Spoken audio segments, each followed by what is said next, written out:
Hello everybody, welcome to economic class. Today we will start with chapter number 4, and the title of this chapter is The Market Forces of Supply and Demand. So if you have taken any other economic class, probably you're familiar with the concept of supply and demand.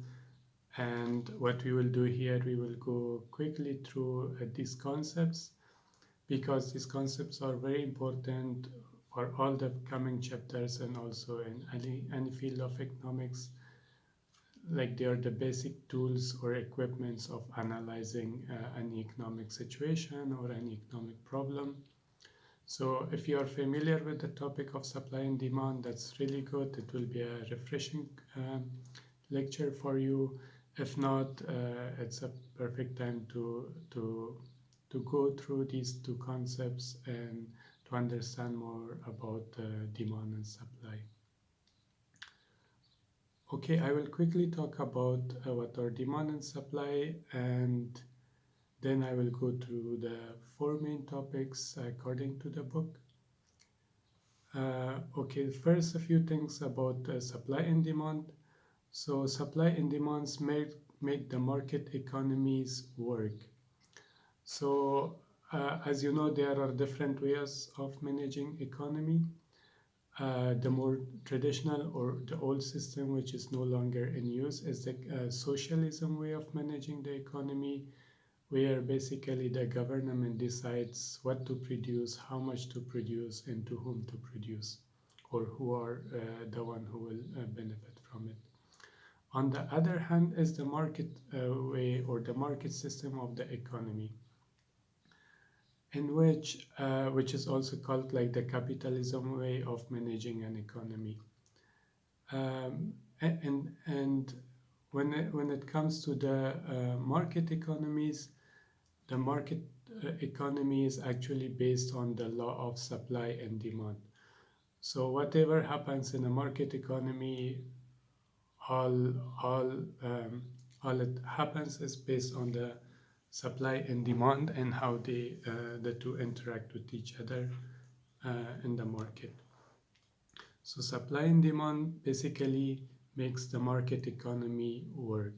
So these are like the basis for the capitalism or the free economic system, as which is known today, or the market economy system.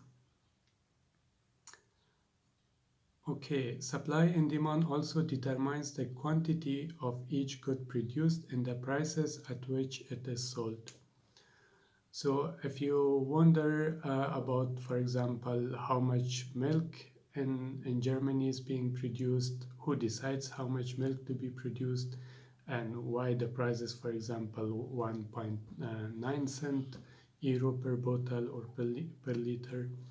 So at first it really seems absurd, like we don't know, it's really abstract, we don't know how farmers behave, how the market behaves, but basically it is the supply and demand which determines how much milk should be produced in Germany and what should be the price of it. So the supply and demand helps us understand the quantity of milk to be produced and also at which price it should be sold. So these are the two ways that help us understand how much quantity of product will be produced and what will be the price if there is no government regulation and if there is a free market. Supply and demand also help us to know how event or policies will affect the economy. So any government policy or any event or any drought, for example, or any uh, weather catastrophe, or even, for example, the recent corona crisis, in order to understand what happens to the economy after such a crisis or such a catastrophe, um, the supply and demand forces can help us understand, okay, what went wrong and what are the effects and consequences of this. It's also the same way when government implement a policy. For example, uh, farming policy, I don't know, in telecommunication and technology, and you name it. So whatever government policy, whatever policies government um, make, through the help of supply and demands, we basically track it down and go down and analyze and see, okay, this policy will affect these people, and it would, some people will be benefited, those people will be benefited either in consumer side or producer side, or the other group will be in loss. It could be either producer or consumer of that specific product or market.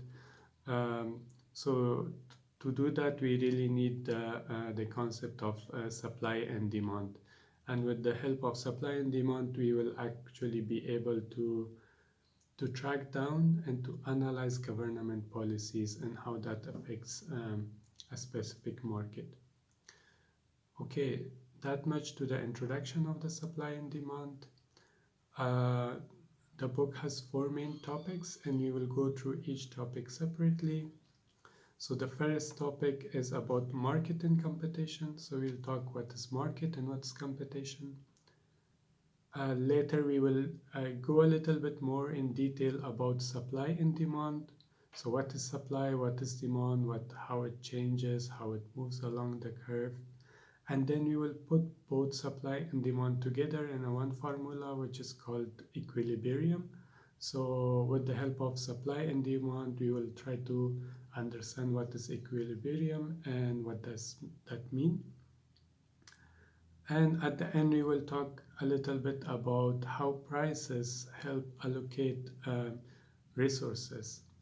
So what's the effect of price on allocating resources? We will have a short discussion at the end.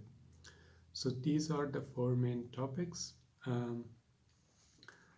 Let's start with the first topic. It's the title is markets and competition.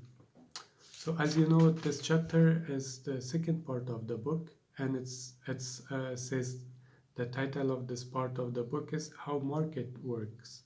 So how markets work, and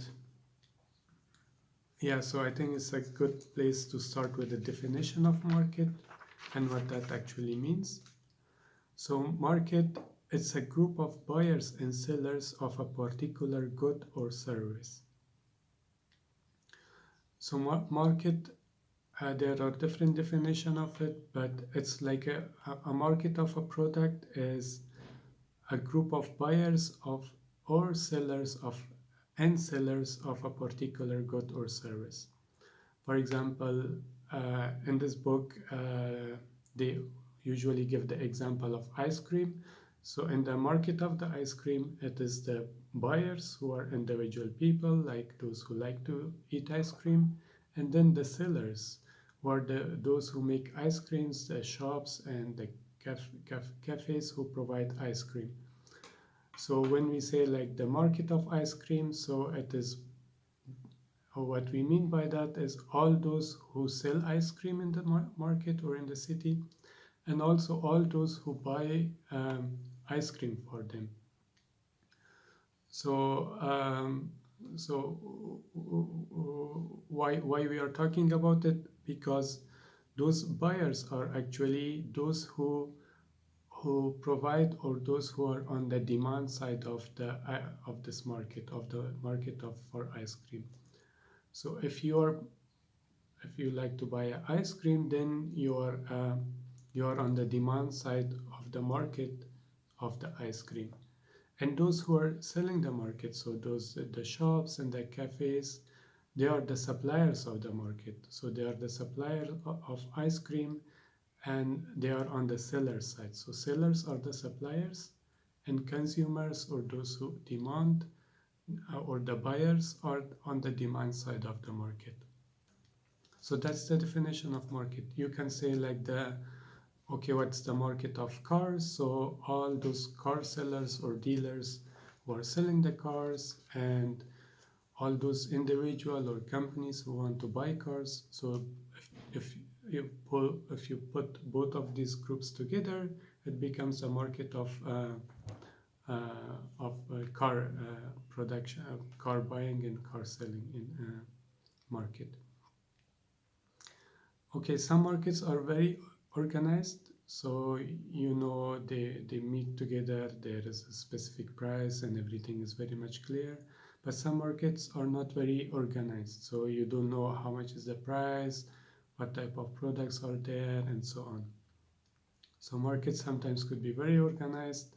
You know what is on the sale or what products are available, but on the other side, it could be also a little bit unorganized. So that was the definition of market. Market is the group of buyers and sellers of a specific good. So if we are talking about the market of ice cream, we are not interested about those who buy, for example, cafe or tea or other stuff. We only talk about those who are interested in buying and selling only ice cream in the market. Okay, the second important term here is the competition. And it's a really big term, so I will first define it and then I will talk a little bit about it. So what's competition? A market in which there are many buyers and sellers so that each has a negligible impact on the market price. Okay, so what is a competition, or when we call a market is in a competition situation, is that when in this market there are a lot of buyers and sellers of that specific good or service, and not any of the buyers or sellers can influence the price individually.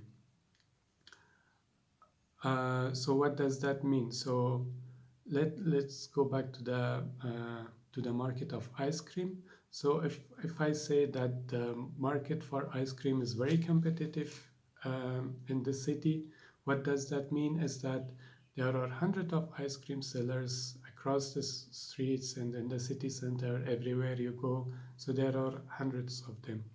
And also there are hundreds of people who want to have ice cream. So what happens is, if there is a lot of buyers and sellers in this specific market, not any single individual or few individual, both from buyer side as well as from the producer side, are able to influence the price of the ice cream. So the price is already given. So the price is fixed by the market already. You know, like the price of one cone of ice cream is 1.20 cents. So nobody can influence it. For example, if I am one of the hundreds of thousands of those who want to buy ice cream, and I go to the cafe or a shop and I say, hey, I want one ice cream. How much is the price? They say 120 is the price everywhere. And I say, no, I want to buy it for 120, well, less than 120 or for €1. They would say, sorry, it's like the price everywhere you go, you have to pay this price. It doesn't matter if you buy it or not. If you don't buy it, another person will come and buy it. So it really doesn't matter. So I cannot, as an individual, because the market is competitive, I cannot influence the price. Also, if I will give you an example of the producer side. So if a ice cream shop is charging 1.50 cents for a cone of ice cream, of course he can charge it. We can talk about detail. Probably he has a better taste of ice cream or a higher quality, but we are not talking about that. So if a person charges more than 120, for example, 1.50 cents per cone of ice cream, then individual people will not prefer to buy from that one. They can easily go and buy from another shop. So what happens is, like, if there is a competitive market, not everyone has a control to set or determine the price by themselves. So the example I've give you is the market about perfect competition. And what happens is, like, if the market is a competitive market, there is a term called each each member or each individual who participate in this market, they are price takers. So they take the price as something given. So the price of €1.20 per cone of ice cream is given for both producers, for all producers, and for all buyers. If I want to make a new shop, I have to already have the price of 1.20 cents per cone of ice cream. I cannot influence the market because there is competition. If I increase my prices, nobody will buy from me. So in a competitive market, everyone is a price seeker. So you take the price as a something given. You cannot influence the price. So that's the example of competitive market. In economics, there are two extremes of market competition. One is competitive market, and on the other spectrum is the monopoly, or where there is only one producer or one seller of a specific good or service. So in a monopoly, if there is a monopoly in a market, the market is not competitive, it's only one producer, and they can charge whatever price they wish to charge, because if you don't buy from them, you don't have any other option. For example, think that there is only one car company in whole Germany, and that's Mercedes-Benz. So whatever price the Mercedes-Benz decides for their car to sell, if you want to buy a car, then you have to buy from them. You don't have any other option, so you will go with the price that they offer you. So yeah, just to close up this topic, so we said about the markets, and then we said competition. So you see how the competition work. It could be very competitive market where individual does not have any influence on the price, or on the other extreme there could be monopoly, that the producer has the power to set the price for their products. And then in between there are monopolistic competition and duopoly, oligopoly, which are the topics of economics if you study more in detail. Okay, so now you know a little bit of the market and market competition. We will go to the next topic, and I will quickly talk about demand and then supply, and then we will put the demand and supply together, and we will talk about the market equilibrium, which are the main topic of today. And then I will have some closing remarks about allocation of resources through price. Okay, so what is demand? Demand is actually it's the relationship between prices and quantity demanded. So it's demand is usually represented in form of demand curve, and this curve shows the relationship between quantity demanded and the price of that product. So you see how much ice cream will people buy if the price is this much, how much they will buy if the price is this much. So if you put all this information in one graph, you will see a line which slopes downward, and it shows the demand curve. And that's basically the first graph of this chapter, if you see. So it's like a price of ice cream. If it's, for example, 2, then the quantity demanded is 4, and if it's the price is 1, then the quantity demand is 8 cones of ice cream. So this demand curve shows the relationship between quantity demanded and the price of that product. Quantity demanded is basically the amount of that good that you want to buy. So quantity demanded is the amount of good that buyers are willing and able to purchase. So if, for example, I'm buying an ice cream, and I don't know, 100 of other people also buy ice cream, so everyone buy 1 cone of ice cream. So 100 cones of ice cream is the quantity demanded. Okay, so because of this law of supply and demand is very important, so it's no longer called the theory of supply and demand, but the law of demand and supply. And what does it mean is like it's something very accepted, so there is no there is no way around it, so it's something that is already accepted.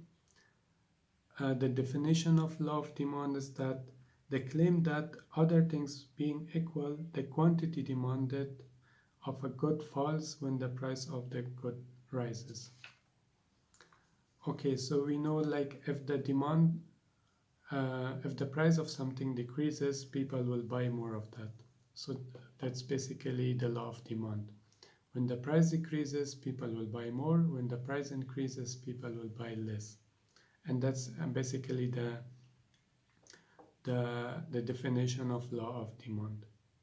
Or we can say that there is a negative relationship between quantity demanded and the price of a product. Um, what is demand schedule? Demand schedule is basically the table which shows different quantities demanded at the different prices. So you see, okay, if the price is 2 euros per cone of ice cream, people will buy this much. If it's 1, people will buy this much.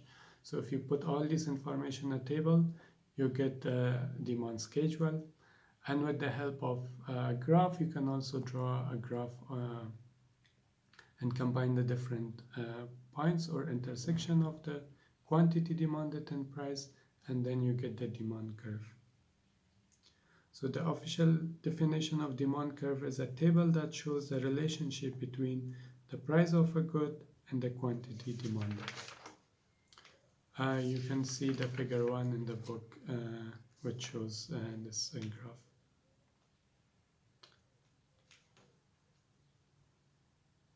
Okay, there is a subtitle called Market Demand versus Individual Demand. So far, if I'm a consumer of ice cream, it's my individual demand. So I eat one ice cream per week, so it's my demand is one ice cream in a week. But if you want to see how much ice cream is consumed in the whole city, what you do is that you put the individual demand of all those people in that city, and then you get the market demand of that city. So you horizontally add all the demands of different people in the city or in the country, and then you get the market demand for ice cream or the market demand for that product.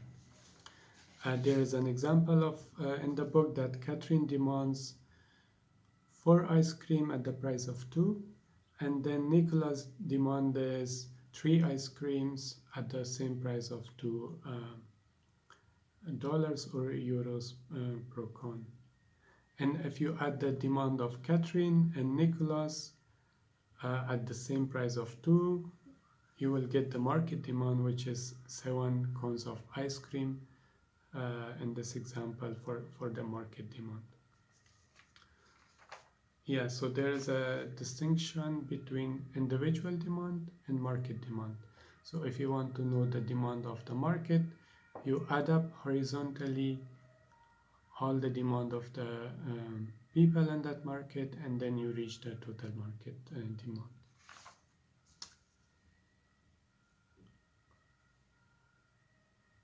Okay, the next topic is shift in the demand curve. So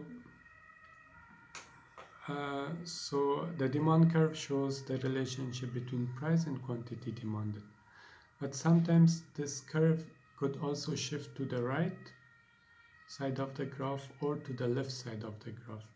Like the whole graph moves either up, forward to the backward, or the outward to the inward or inward, and that's called a shift in the demand.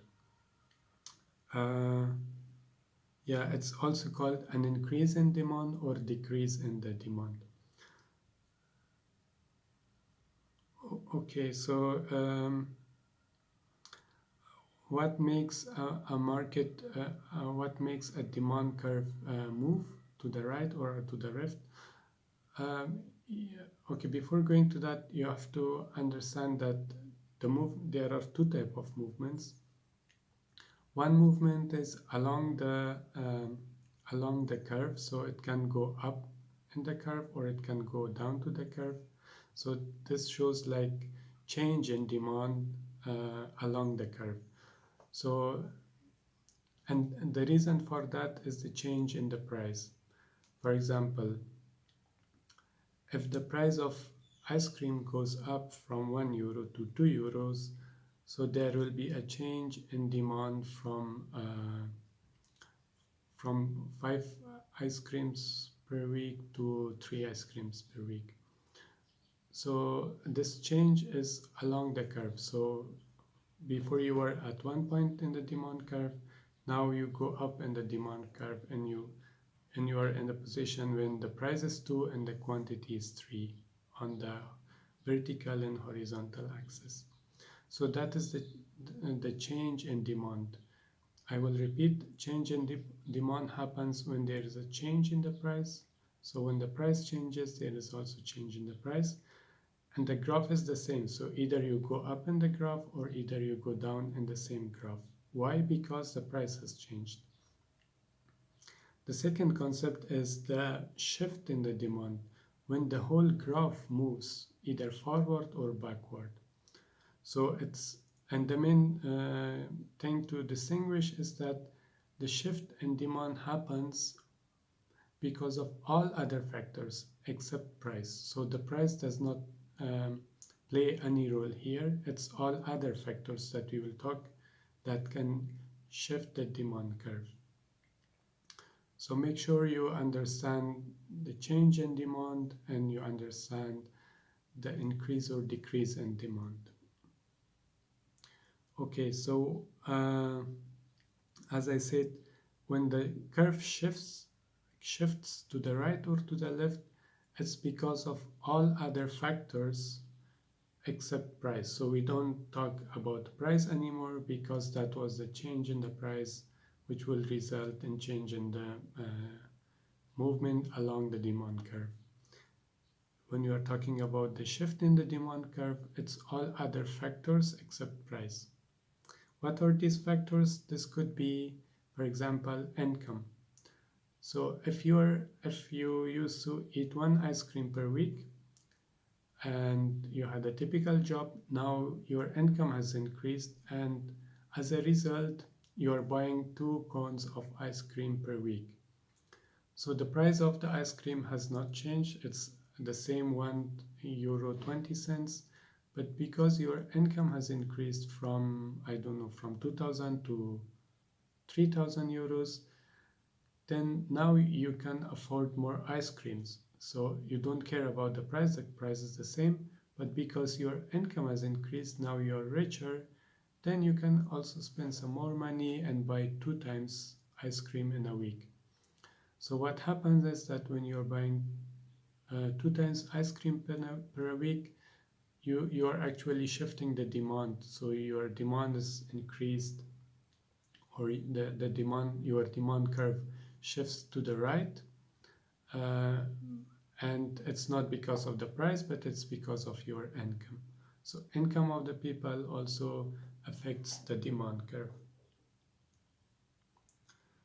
Second, the price of related goods. There are some definitions about normal goods, inferior goods, substitute goods, and complement goods that you can read it from the book. I will briefly explain what does that mean if the price of related good changes. For example, if you see a yogurt or iced yogurt, something similar or a substitute to ice cream. So if the price of ice cream increases, you will probably switch to iced yogurt or cream yogurt or another substitute. So so when you are changing your consumption, for example, from ice cream, if there is a change in price or sorry, So if there is a change in the price of the substitute goods or goods which are quite related to that, that might also affect your demand for ice cream.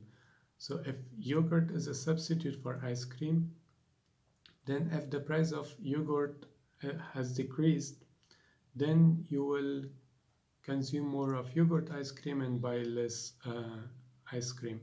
Why? Because now you can have more yogurt, which gives you the same taste or the same satisfaction as the yogurt. It could go.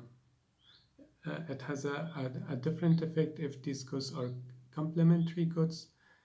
I will try to give the example. For example, for the the price for oil, and so if you're using your car, you also have to buy oil. So oil and using a car or buying a car are supplement to each other. So if the price of oil increases, people will buy less car. So their demand for car will decrease. Why? Because oil is expensive and you cannot use car without oil. So that has a negative effect here. So the price of car actually, or the price of oil actually affects the price of car, and how individuals respond to that. Okay, so we talked about the income effect of change in the shift in the demand curve. We also talked about the price of related goods. The next is the taste or your preferences. So if if there is a change in your taste or preferences, it will also affect your demand for ice cream. I don't know, for example, after some time you say, okay, I really don't enjoy eating ice cream, so you just quit eating ice cream. So that will change your demand curve. Or you really like one sort of ice cream and then you're eating a lot of it. So because your taste has changed, you also consume more of that good, and it's regardless of the price, but it's because your taste has changed, so that's why you're consuming more. And also expectations. So if you expect that something is going to change in the future, it will also affect your demand. For example, if you say like, okay, I will have a high salary in the future, then you will buy more ice creams now. Or you think like you will lose your job soon, so it's good not to spend a lot of money on ice cream.